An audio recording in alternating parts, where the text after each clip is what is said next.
Hey y'all, welcome back to the Southern Wife. I'm super excited today to sit down with my new really good friend, Miss Buffy Curtis.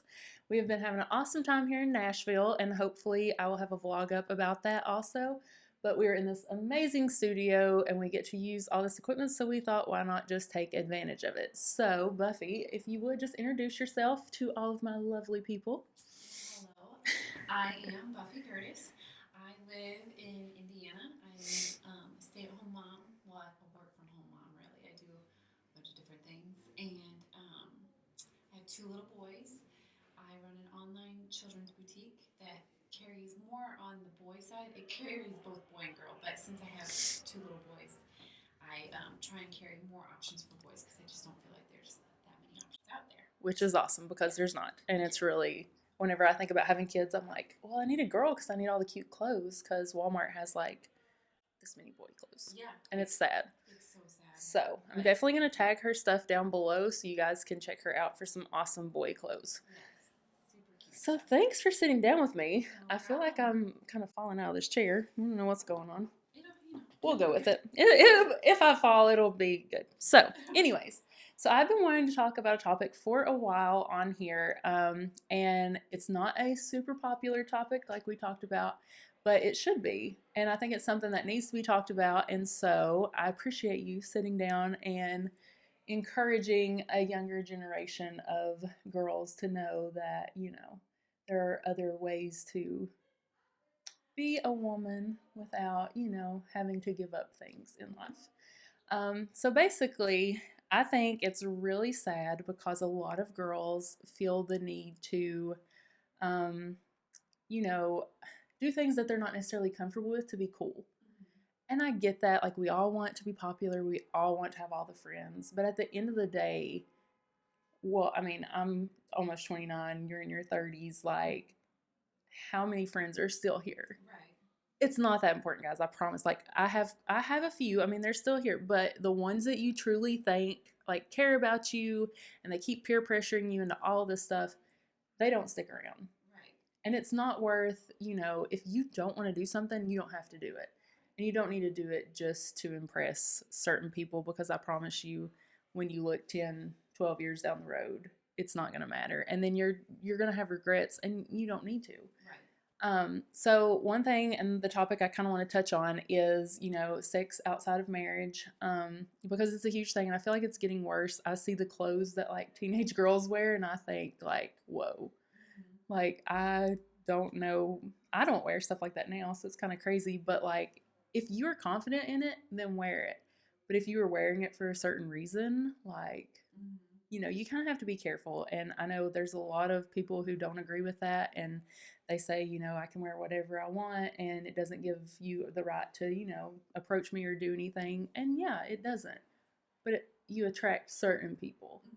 And so I feel like it's definitely something to be a little cautious about. Like, yeah, if you want to rock your crop top or what, I don't even know what they're called, crop top or whatever it is, that's fine. And just know, though, that a guy may really hit on you and to be able to approach that. What are your thoughts about that? Um, well, so back in the day, I was the one that always got in trouble for dressing.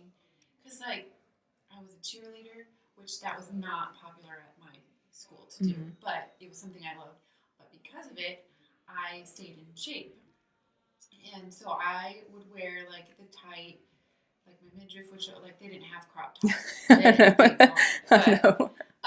But like I would show more than I needed to, Mm-hmm. and it was just like I was like, well, I have this body, I can You show worked it off. hard for it. Like, Yeah, yeah. but then you do kind of give off the wrong impression because like I was always the one in youth group getting the when they did the dress code talk, everyone looked at me because they knew it was about me. But I was just like, whatever, blah blah. Yeah. But They'll be like, jealous, kind yeah. of thing. Yeah. But looking back, I'm like, yeah, I probably could have been a little bit more modest because like boys are visual people, Exactly. Yeah. and so you might attract things that you're not intentionally doing. Like I'm not trying to lead a boy astray or cause anything, but it can nowadays it can lead it. It's not your fault. Yeah. It's not your fault if something was to happen because of how you dressed. It is not your fault. But nowadays there are people out there that you think have it to be is. cautious. That, Yeah. like, well, you're asking for it because of it, but you're not. Right. But it's such a fine line because I know, I mean, I've even talked with my boss at work because her theory is if her daughter or her wants to walk around naked, they have the right to. And yeah, you do. But also know that the pervert on the street corner doesn't care that you think you just have the right to. He's going to approach you. And as long as you can, I guess, handle that situation, then that's fine. But like for me personally, I would rather just play it a little more safe and just not put myself in the situation. yeah. But at the same time, like I do think it's a hard line to kind of look at. There's so many different perspectives on it. And I'm not saying you have to walk around in a paper sack. Yeah. You know, like you can wear cute stuff they and have so many cute options now. mm-hmm. Like, it just, I mean, it's very hard to find stuff that's not a crop top. But I mean, there still are options, and you can still be cute. You can still like feel good about yourself and stuff. But just kind of be cautious of how others are going to perceive you, and it stinks because you shouldn't. You don't want people to think you have a reputation that you don't really have. do not have. Yeah, and people did put that on me. And I do. I sort of say I do think that it happens to a lot because, like, I mean, I know for me personally, like, I never did anything to draw attention to myself as far as like drugs, alcohol, but yet it all got blamed on me. Or like somebody would be like, "Oh, did you hear about Nicole? Like she was doing this, this, and this," and I wasn't doing any of it. And so like you don't want to add fuel to the fire and give those people who are going to talk about you anyways like extra ammunition, I guess. Yeah. Because it's just going to make it worse. Right. And it stinks because people are going to talk about you no matter what. So try to not, I mean, even if you don't give them something bad to talk about though, they're gonna make it up. They'll find So try to give them positive stuff to talk about, but just always know that there are gonna be the people out there who just absolutely want to see you fail at everything. Yeah. And one thing I learned, because sometimes it was just easier to be friends with boys because they didn't seem to be so judgy, and sometimes girls were just straight up mean. And it, like one time I finally had it, and I like cornered them in the bathroom, and I was like, "What is your deal? Like, what is wrong?" Girls are mean. And they like said they're like that they just thought like all the boys like me and like all this stuff. And growing up, I was like bullied horribly, like so mean, that I never had that confidence, like that I thought I was like this gorgeous person. Like when people would make comments and stuff, like it's still sometimes today it's hard to like, I'm like, thank you, but in my head I'm like, you always like, yeah, right. You never think that about yourself, I guess. It's hard. And girls are really hard with body image and stuff like that. Yeah. And it's difficult to, I mean, it doesn't matter what shape, size, form you are. You're gorgeous. You're beautiful. You are worth it. You are worthy. God made you, and God exactly. Does not make mistakes. And if we all look the same way, the world would be so boring. And you wouldn't be able to find somebody because everybody would just look the same, and you would get bored. Yes, for sure. So I think, so for me personally and for Buffy, like we both chose to not have sex before we were married. It was a personal decision for me from a young age. I grew up in church, and you're drilled into your head like, and I mean, it's not even drilled into your head. It is, but it's in the Bible. Like it says, your body is a temple, save it, it's for marriage. Like sex has a purpose, and it's great when it's used in the right way. So for me personally, I had told myself I'm not going to do this, and I made that pact to myself. But girls, it's hard. Like, don't think that it's easy. And because I think people are like, oh, you took the easy route. Like, no, I took the extremely difficult and hard route. Like, it was not easy. Right. Temptation is everywhere. It's always going to be there. But just know that you are worth so much more, and that it will be so worth it if you wait. I know it's really hard to find a teenage guy who understands, and even the guys that are brought up in the church, I feel like it's like eventually puberty hits, and hormones are raging, and like everybody thinks they're ready for this huge step or whatever. And so there's always going to be that temptation, but know that God has someone out there for you that is specifically for you. And if you save that, like how special that's going to be. And I promise, because like I said, I mean, I did it. Like it does make a difference. I feel like I obviously don't have anything to compare it to. I can't say like, oh, well, I didn't wait and this is how I feel about it. No, Yeah. but I know for me personally, like, Because a lot of people nowadays are like, well, you got to try it before you buy it, kind of yeah, thing. And that was never a thing for me. I Cause never thought that way. I just, Yeah. I didn't want, well, I mean, granted, like she said, it is hard. And there's times where you almost like push it too far and you're like, Mm-hmm. oh no. But in my head, it always popped back up. I was like, I've waited this long. Why can't I wait Why? longer? Yeah. Like, I want this for my husband. I want to, like, in my head, I wanted to be able to wear white and mean it on my wedding Mm-hmm. day. I didn't want to disappoint, like, God, really, Yeah. the promise I had made to him. I didn't Mm-hmm. want to disappoint just because of like the heat of the moment I was Yeah. like in. So I would always like picture that. I'm like, okay, I've waited this long. Yeah. Like, you know, because as you got older, like people would like kind of make fun of you. They're like, what? You've never done what? Yeah. Or you've never done what? And I think that's where a lot of girls like fall into the peer pressure aspect of it and they're like, oh, they're making fun of me or what. Who cares? Mm-hmm. Who cares? What does this girl or this guy that is saying that, what value do you take from what they're saying? Yeah. What does it really matter And like that they, you know, like how like the popular people in school, if they're like all sleeping together or whatever, and it mm, just I didn't care. Like I was like, whatever. I don't need to be popular if that's how I have to be exactly. popular. Like I don't. I just didn't care.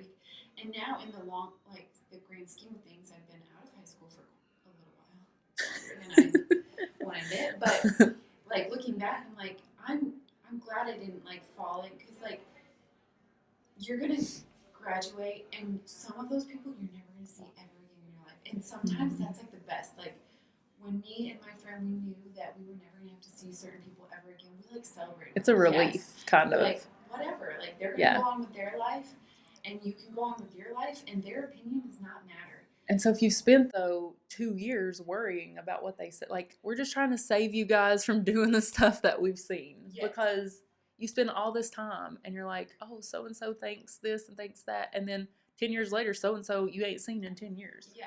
So it doesn't matter Yeah. what so and so thought. Like, what do you think? How do you feel? Yeah. You have to go off of your true gut. And I know there's so much bullying these days because you might not do what they're doing or something, and it makes me so angry. But just know that like you are worth so much more. Like I said, God made you. God does not make mistakes. He formed you in His own image. He's got a plan for your life.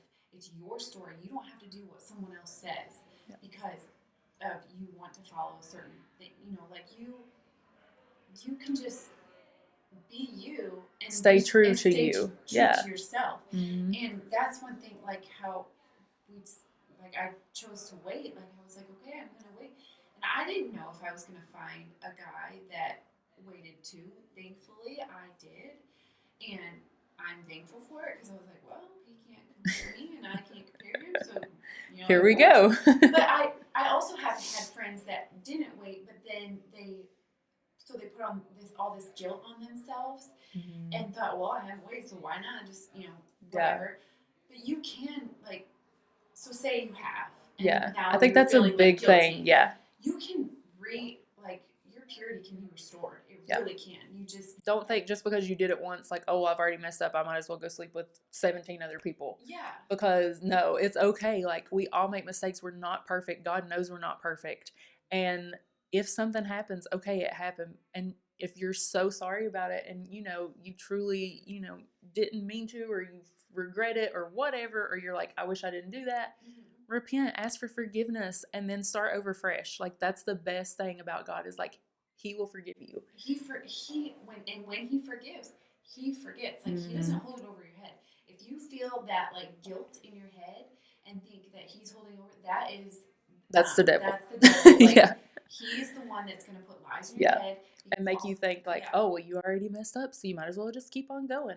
Why would anybody care now? You say no, and then you can. I'm worth more. Yeah, totally worth more. And that's what I had all like the cheesy stuff. Like I had the keychain that said like worth the wait or wait for me. Like the purity rings and all that stuff. I got myself a purity ring. Yeah. I did have that, and I was like, oh, someday I'll give it to my daughter. I have 2 boys, so it's probably Well, the Jonas Brothers did wear them for a while, so I mean, you could give it to your boy. I don't know how that went out. Don't take that. I don't know how that. I don't know how that ended, but We'll figure out how to do that. But give it to their girlfriend. I still don't know how to do that either. I don't know. Maybe I'll keep it for if I have a granddaughter someday. I thought you was gonna say if you have a girl, and I was like, oh. No. I have things to be done. I'm good with the 2 boys. But and one thing that was special for me, in my youth group, our youth pastor had us like sign like a purity card and whatnot. And granted, like I always said, people were judgy to me, and so they all thought that I had already like lost it. But that was them putting their judgment on me. I knew what was true, and I knew what I hadn't done. Which is all that matters. And people are going to make up stories, and that's whatever. But on my wedding night, I was able to give my husband, I put in a little box, I gave him my purity ring, I gave him all my little things that said like, wait for me or something. And then I gave him my purity card, and I wrote him a little note, and I said, I want you to have this because now I give all of me. Like, I have all of myself to give to you. Yep. Because I waited for you. And like, also like, thank you for waiting for me. But and it's such a good feeling, and it really makes you feel good, and it's so worth the wait. It is. Like, and I know, obviously I dated more than one person, and date a whole lot of people, but I dated more than one person, and like I said, teenage guys, they are just, if they don't feel the same way, they can peer pressure you very intensely. And it was always really hard to stand up to them, and really awkward at times to stand up to them, but like I just knew, like, no, this is what I want. Okay, so I'm going to stand up to you. So I actually prayed whenever I was like trying to find, like, I had dated this guy for a long time, and like I thought, oh my gosh, I love this guy, like he's who I'm going to be with for forever. And so I was like, God, like, I just want them to accept me for what I stand for, understand why I'm being the way I'm being. And then so I was like, if it's right, don't let me like be nervous, because I would get so nervous on dates. Like, my stomach would kill me, and I'm like running to the bathroom 7 times, and I'm like, oh my gosh, like something just doesn't feel right. And so I'm like, please just don't let me be nervous. So I keep dating this guy, and we go on and on, off and on, whatever, for way too long. And every time I'm still like getting that like gut feeling that like this isn't right. Okay, so then I'll date this other guy or whatever. Every time I had this gut feeling, like we go on a date, and like halfway to wherever we were going, I'm like, oh gosh, like, and pretty much every time, it just wasn't right. And so when me and my husband actually got together, I remember like eventually you just get kind of used to it. So you're just like anticipating, like, okay, so I'm going to be nervous, whatever. And so, I mean, we maybe went on a couple dates, and I didn't think a lot about it. And then I was like, really feel like I've gotten like, super, like, I get butterflies over him, obviously, but like I'm not getting like really nervous about it. And I was like, this is weird. And so I still didn't like put the connection together. And so then a little bit longer goes on, like we're together for like 6 months, and we talked about, I think communication is huge. You have to let them know up front, and that will save you a lot. Let them know ahead of time. This is how I want to do it. This is how I want it to be. If you're not okay with that, that's fine. That just means we're not compatible. And that actually did work for one relationship. Like, I just straight up, like, we had maybe been talking for like a week, and I'm like, hey, I need to and it's hard. Like, I was so nervous to do it, but like, I was like, hey, I need to let you know these things. Like, I'm saving myself for marriage. There's no change in my mind. I know this is what I want to do. And if you're not okay with that, that's completely fine. I understand that my decisions may not be yours. And if you don't want that, then I just want you to know I don't want to waste our time. Because eventually, like, you get to an age where you're kind of like, okay, I'm dating like for a purpose, and I'm totally serious. Like, your first couple boyfriends, it's just like, oh, this is cute and whatever. But like eventually you're like, no, I'm looking for my husband. And I know for girls that starts like a lot younger, I feel like, than boys. But so like, you're like, no, I'm dating you for the intention of you being my husband. So I need you to know how I feel. I need you to know that like we're on the same page. So that worked. That totally ended that relationship. So then me and Cody had been together, and so I had told him, and he's like, I'm okay with it. And I'm thinking, yeah, okay, like, you're just telling me what I want to hear, And not to say that it wasn't hard, or that, he didn't want to, or you didn't want to, whatever. But like, I didn't believe him. Like, I'm like, okay, whatever. And so then we kept dating, and the nerves never came. And I was like, I prayed for that. I prayed to not feel that way. And we're going on 5 years of marriage. We've been together for 7 years, and it was so special for that moment to wait and know, like, I mean, I was 23, I think. I was 23. I turned 24 like the next week. Okay. And so I'm thinking, like it was totally worth it. Like I'm so proud of myself for keeping this commitment to me, to God. And it was like the best feeling ever. So that's my kind of story on it. But that's how mine went. Yes. So Yes. it's worth it. It's so worth it. It's definitely worth it. That's what I would just like say. Like, set your standards high, And know there's a guy out there that will respect them. yes, It doesn't feel that way. Not for it. Exactly. It's not right. Yeah. And that's what I'm saying. Like, let them know, as intimidating and scary as it feels to think about approaching a teenage guy that you really like and you think he's like the greatest thing ever, and oh my God, I don't want to lose him, and you don't even know him, girls. You don't know him. Mm-hmm. He may be the worst thing ever. Right. But anyways, like, just know, like, at least he knows where you're at, how you feel. And if it's right, I promise, like, he's not going to care. He's going to appreciate that. He's going to love the fact that you care that much about potentially him, because he could be your husband. Mm-hmm. And to think, like, the right guy, I mean, he's really going to appreciate the fact that you thought that much of him and your soon-to-be marriage or whatever. Mm-hmm. So I feel like it's totally worth it. But I wanted to get another perspective, and we had this awesome opportunity, and I appreciate you so much. Yes. So I hope this encourages you guys. I hope, it's a totally different perspective than the world. I don't feel like this gets talked about a lot, and so I just wanted to put it out here. So I want to know what you guys think, so definitely let me know in the comments below. So Buffy, if anybody wants to know how they can follow you, where can they find you? I am on Instagram as @BuffyCurtis, and you can also find me on Facebook. It's just Buffy Curtis. And then if you want to check out my boutique and check out the boy clothes and the cute options for girls as well, it's @LittleBugaboo Boutique, and that's on Instagram and Facebook. And then you can visit our website at littlebugabooBoutique.com. And I will link all of that down in the description below, so you can find all the links there. So if you haven't yet, be sure and like this video, hit the subscribe button, and turn on the notifications, and we will see you guys soon.